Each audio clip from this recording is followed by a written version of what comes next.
नमस्ते प्रणाम गीता ध्यान ओम पार्थाय प्रतिबोधितां भगवता नारायणेन स्वयं व्यासेन ग्रथितां पुराणमुनिना मध्ये महाभारतम् अद्वैतामृतवर्षिणीं भगवतीम् अष्टादशाध्यायिनीम् अम्ब त्वामनुसन्तधामि भगवद्गीते भवद्वेषिणि।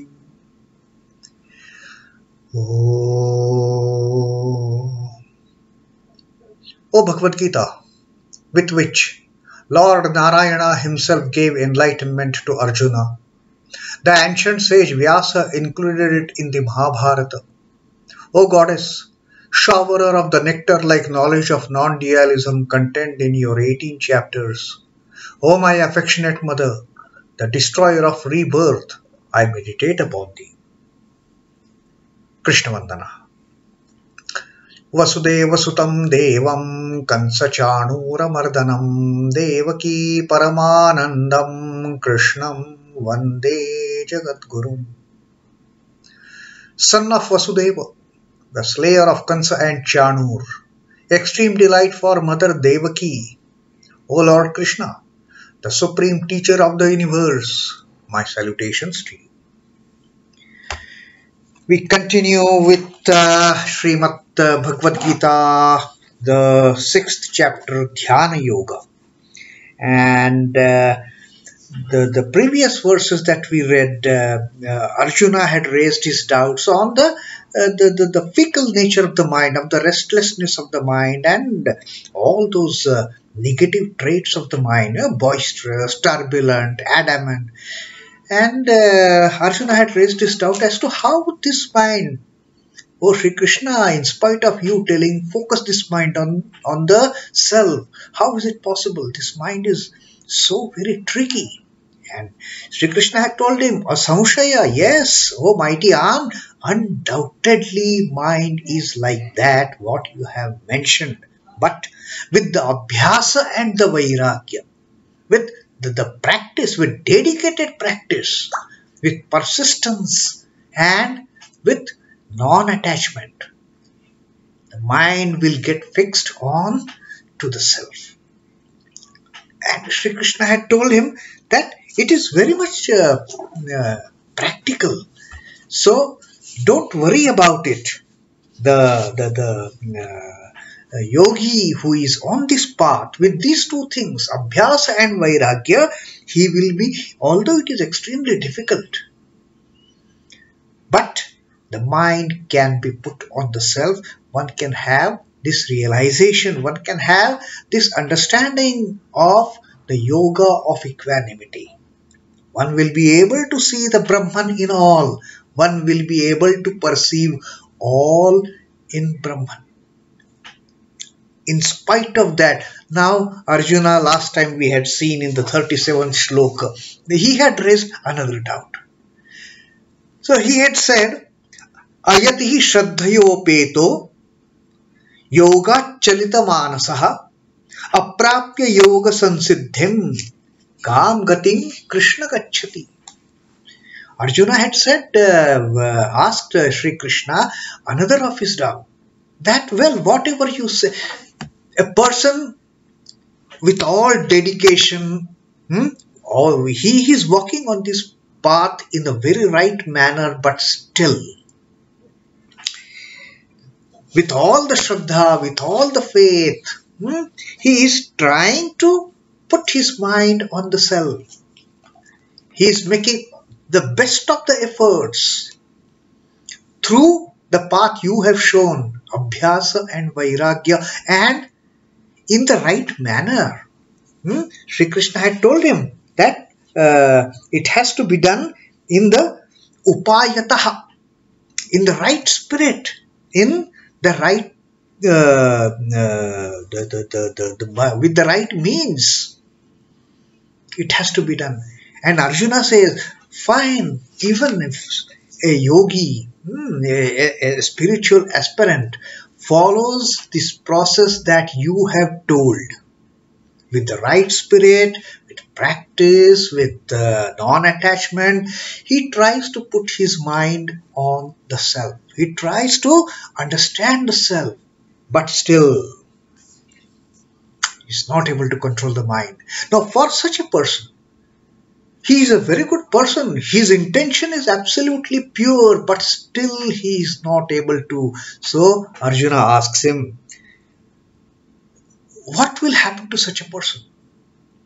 What will be his gati? Kam gatim gachati. Where, what will happen of this fellow? Where will this person ultimately end up? Although his intentions are very pure, his undertakings are absolutely clean. With the clean heart, he is performing the yoga, but he is not able to focus his mind. So, what happens of such a person, O Krishna? Just tell me. And now, in this 38th shloka that we are going to read today, Arjuna further raises another doubt. Arjuna says, Kachinno bhaya vibhrashtaha chinnabhramiva nashyati apratishthito mahabaho vimudho brahmanaha pathi.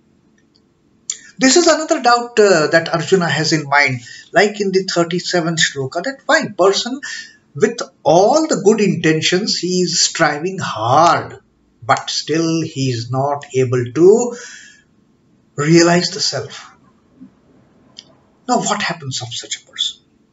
Now Arjuna says that such person's condition is so tricky that he has started following on this path, but he has not been able to succeed.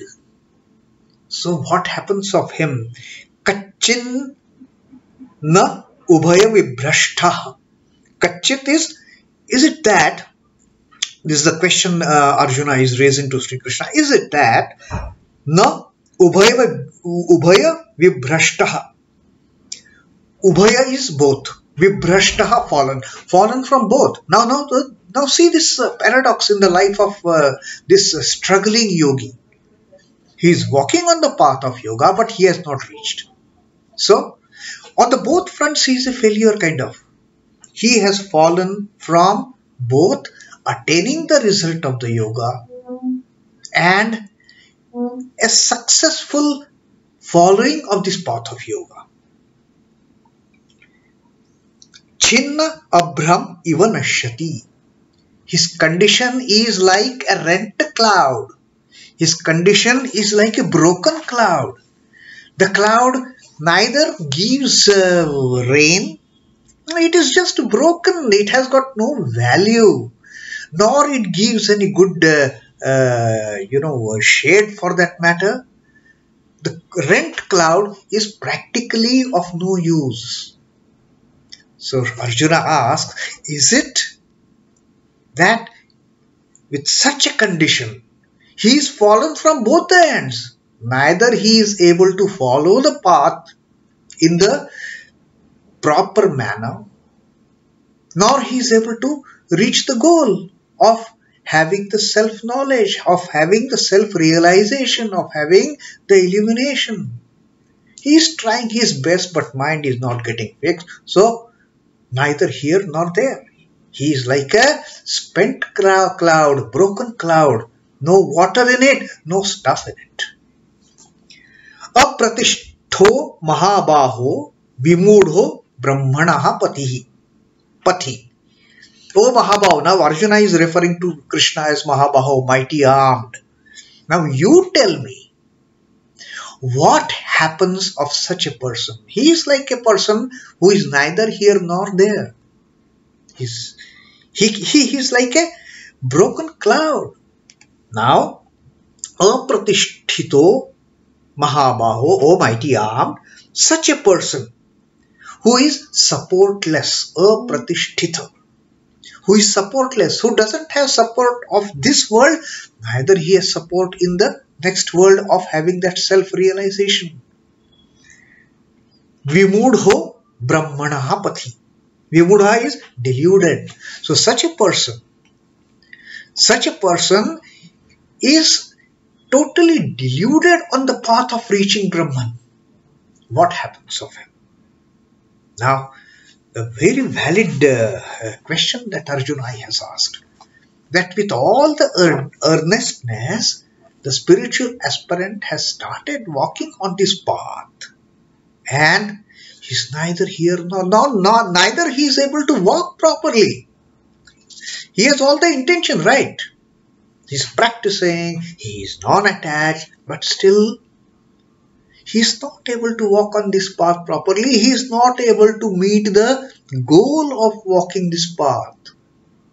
So what happens of him? That person is like a broken cloud. He has no stuff inside. He is supportless on this path of reaching the Brahman. So, O mighty arm, what happens? Fallen from both, the path as well as the end of the path.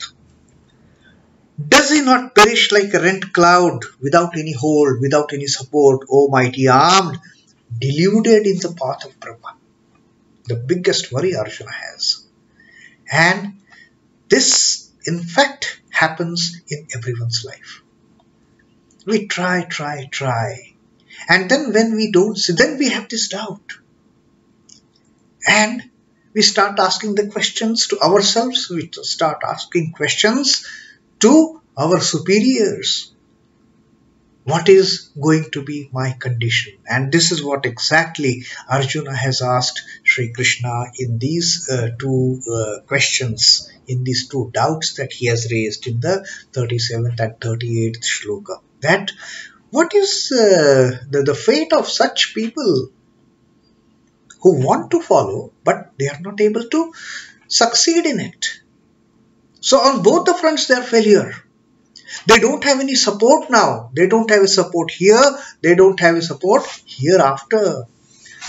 So they are as if they are deluded on this path of Brahman. They have become like a broken cloud. They have no water inside. They have no substance inside. The rent cloud does not descend on earth as rainfall. It doesn't have any moisture in it. It loses its distinctiveness in the firmament. And you can't even see a thick mass of cloud in the sky, which is so pleasant to look at. Doesn't matter if it doesn't give rain, doesn't matter. But a thick mass of cloud, that beautiful with the silver lining and all, how happy we are to see such a cloud. But even that is not there. It is like a dispersed, shaky cloud with no distinctive form.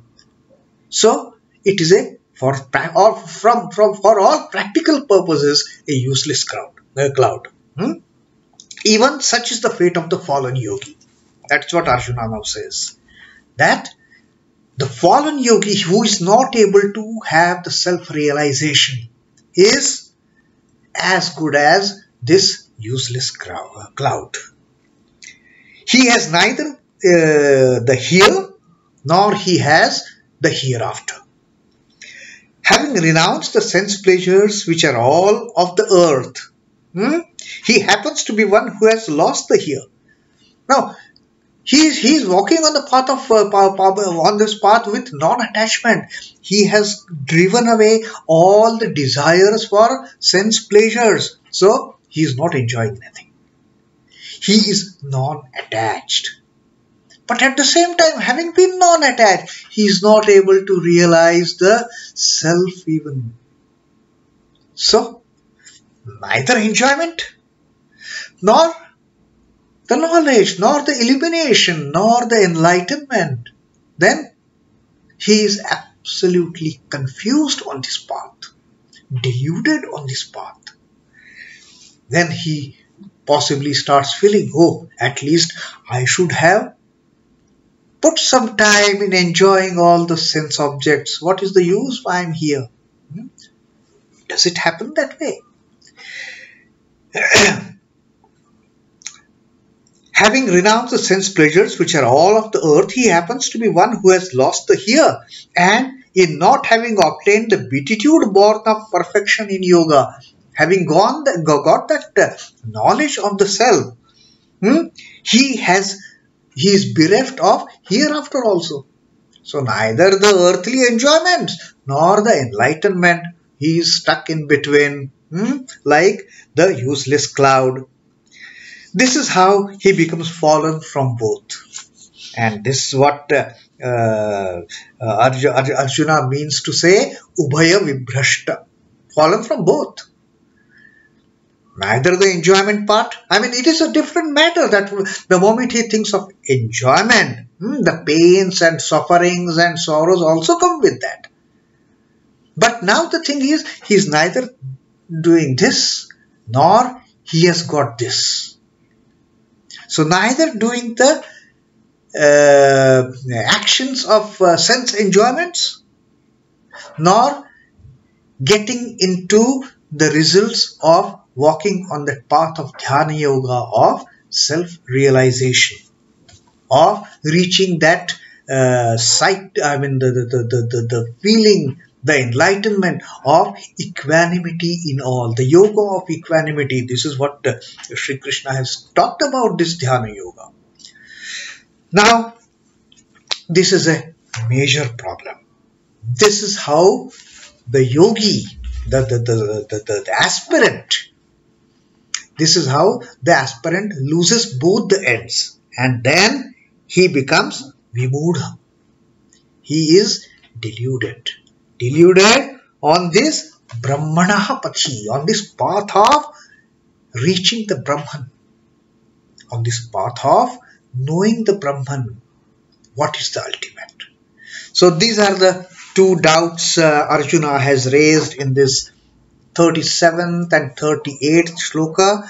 In 39th shloka also, Arjuna has still got something to ask to Sri Krishna, and that we will read in the next reading.